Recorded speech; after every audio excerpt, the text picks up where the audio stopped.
c'est tout simplement son football.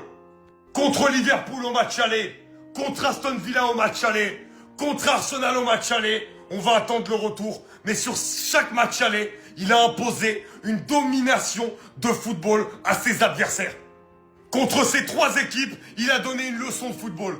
Malgré tous les pronostiqueurs qui prédisaient l'enfer à Paris et à Arsenal. Ce collectif qu'il a créé, cette entente entre les joueurs, cette capacité qu'ont les joueurs à respecter les consignes de leur coach, c'est tout simplement exceptionnel. On a eu l'impression aujourd'hui que le Paris Saint-Germain a contrôlé parfaitement ce match comme ils avaient envie de le faire. Et où chaque joueur a eu son rôle à jouer. Un milieu de terrain qui a pris largement le dessus sur le milieu de terrain des Gunners.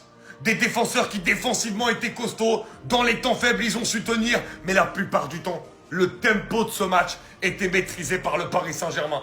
On parlera de quelques individualités, notamment encore Donnarumma. Mais malgré tout, aujourd'hui, c'est surtout ce collectif qui triomphe à l'Emirates Stadium. La pieuvre a encore attrapé.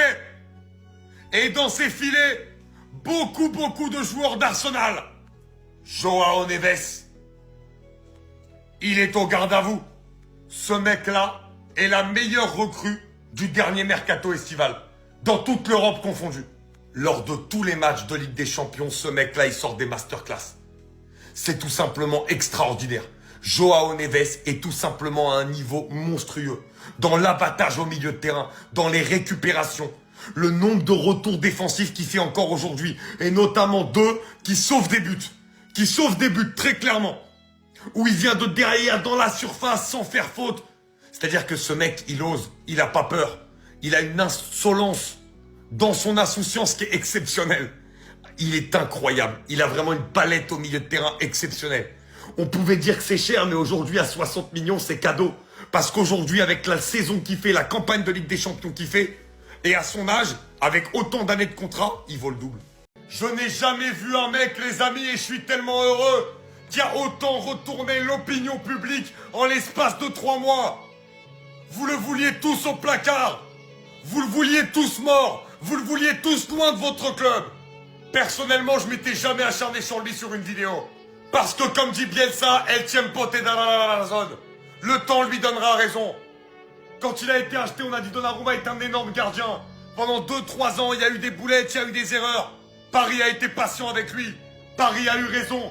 Donnarumma est pour l'instant l'élément du Paris Saint-Germain qui permet à Paris, enfin, de rêver plus grand. Liverpool match retour, extraordinaro. Aston Villa match retour, extraordinaro. Tu lui dois la qualif en 8e, tu lui dois la qualif en quart, tu lui dois la qualif en demi. Et là, tu lui dois encore la victoire sur le match aller. Parce qu'il te sort 3 arrêts, dont un qui est exceptionnel, qui est digne des plus grands gardiens du monde. L'arrêt où il effleure du bout des doigts, elle est quasiment injouable. C'est extraordinaire.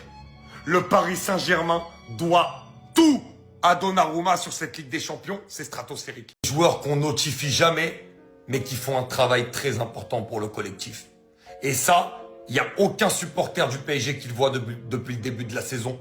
Le seul qui le voit, qui sait pourquoi il le fait et qui croit en ça, c'est Luis Enrique. Pour qu'au final, on arrive de plus en plus les matchs passent en championnat comme en Ligue des Champions dans la saison, plus on se rapproche petit à petit du joueur qu'on a vu à l'Euro. Le niveau de Fabien Ruiz. Mais parce que ça date pas que d'aujourd'hui. Aujourd'hui, on le voit, c'est plus criant, mais ça date depuis le début de la saison. C'est un joueur qui est ultra important pour le collectif. C'est un joueur qui travaille énormément dans l'ombre. Et finalement, des fois, ça saute aux yeux de tout le monde parce qu'il a un peu plus de réussite que d'habitude. Mais c'est un travail qui est un travail de longue haleine, qui est un travail qui est fait depuis le début de la saison. Et qui paye enfin ses fruits aux yeux du monde. Et je suis content de le voir. D'ailleurs, Vitinha a été élu homme du match. Pour ma part, Neves et Ruiz ont été meilleurs que lui. Mais Ruiz, le match, surtout dans le volume de jeu, c'est là que je le trouve énorme. Je le vois devant en train de presser, je le vois derrière en train de faire des récupérations, je le vois toujours en train d'essayer d'orienter le jeu, je le vois toujours en train d'essayer d'apporter une solution de passe à ses coéquipiers. Je trouve qu'il a un très gros volume et qu'il travaille énormément pour le collectif. Bravo à lui. Dans mon livre, l'homme du match aujourd'hui côté parisien, c'est lui. Est-ce que vous l'avez vu? Je répète.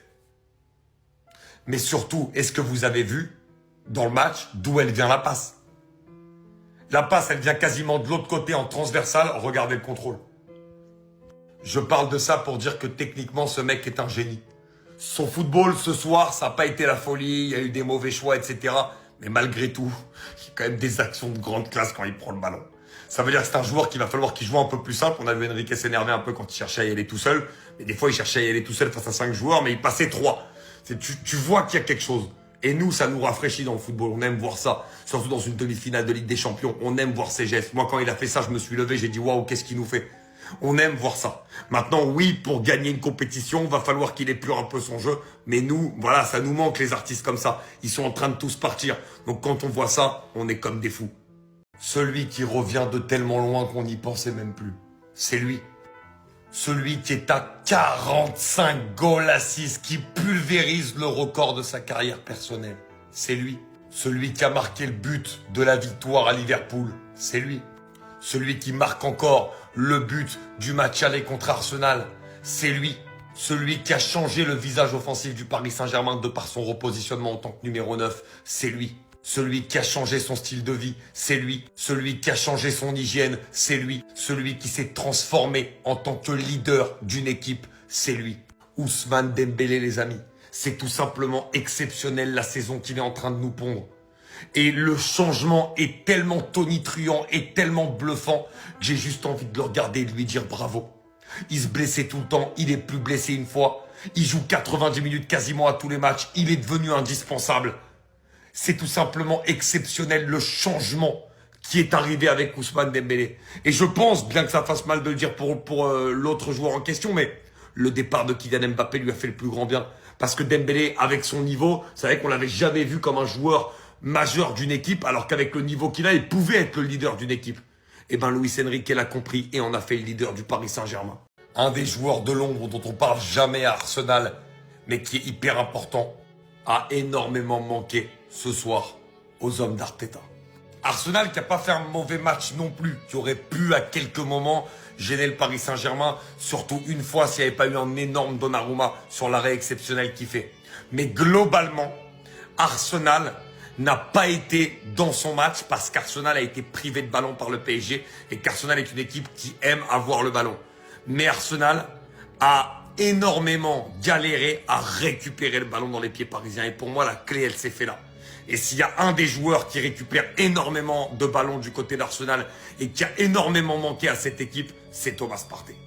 Parce que Thomas Partey, même quand tu vois le match qu'il a fait contre le Real, le nombre de ballons qu'il récupère, le volume de jeu qu'il met, le nombre de mètres qu'il est capable de gagner balle au pied aussi à la première relance, c'est un joueur qui est hyper important.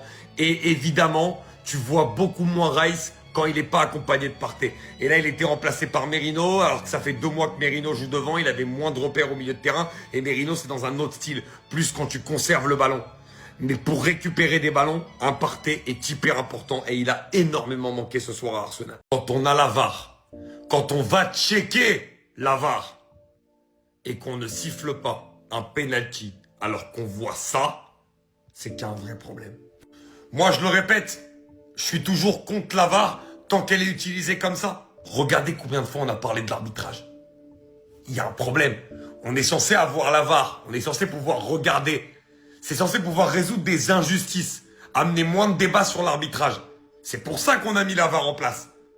Au final, il y a toujours autant de problèmes. Ça change absolument rien. Il y a toujours autant de débats.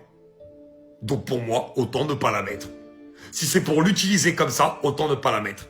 Quand on voit un joueur comme Kvara qui passe après une action de génie et qui se fait retenir le bras comme ça et que des mecs dans le quart disent à l'arbitre il n'y a pas faute, on ne lui demande même pas d'aller regarder, genre comme si c'était évident, pour moi il y a un problème quelque part.